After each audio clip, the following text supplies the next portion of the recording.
আরে শোনো, আজকে যে আমরা মহালয়ার জন্য চান করতে গেলাম না, গঙ্গা আমার পকেট থেকে 500 টাকা আর আমার লাইটারটা নিয়ে নিয়েছে, তুমি জানো? হ্যাঁ, আমার বেলায় তোমার 10 টাকা বেরোয় না পকেট থেকে, আর গঙ্গাকে তুমি 500 টাকা দিলে, লাইটারটাও দিলে, কেন ও কি বিড়ি খাবে? হ্যাঁ, কেন তুমি আমাকে 1000 টাকা দাও? আমি জানি না, 1000 টাকা দাও, আমি পুজো শপিং করবো। এখন আমি ব্যাগ কিনিনি, জুতো কিনিনি, কিছু কিনিনি, দাও 1000 টাকা দাও আমাকে। আরে আমার কথাটা শোনো। আমি অত কথা শুনতে চাই না, দেখো এখনো আমার কিচ্ছু কেনা হয়নি। আমার মিশো থেকে, এ থেকে, আমার মিন্ত্রা থেকে অনেক পার্সেল আসা বাকি আছে।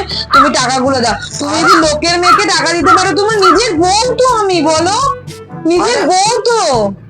এরকম করো কেন তুমি সবসময়? আমার কথাটা শোনো। আমি কিছু শুনতে চাই না, আমি কিছু শুনতে চাই না, আমি যাই না। আমাকে তুমি 5,000 টাকা দাও, আমার 5,000 টাকা দিয়ে আমার শপিং করতে হবে। কি কি কিনতে হবে আমি তোমাকে বলে দিচ্ছি। আমার মেকআপ কিনতে হবে, আমার জুতো কিনতে হবে, ব্যাগ কিনতে হবে। আপাতত 5,000 টাকা দাও, আমি পরে যা লাগবে তোমাকে বলে দেবো, তুমি আমাকে দাও। আরে যাই। গঙ্গা কোনো মেয়ে না, আমি যে গঙ্গায় চান করতে গেলাম আজকে, গঙ্গায় চান করতে গিয়ে আমার পকেটে রাখা ছিল 500 টাকার নোট, আর লাইটারটা ওটাই গঙ্গাতে চলে গেছে। আমি ওটাই বলছি, আমি কোনো মেয়ের কথা বলিনি। মা গঙ্গা নিয়েছে, মা গঙ্গা যে চান মা গঙ্গা নিচে? হ্যাঁ। আমি ভাবলাম তুমি কোন মেয়েকে টাকা দিয়েছো।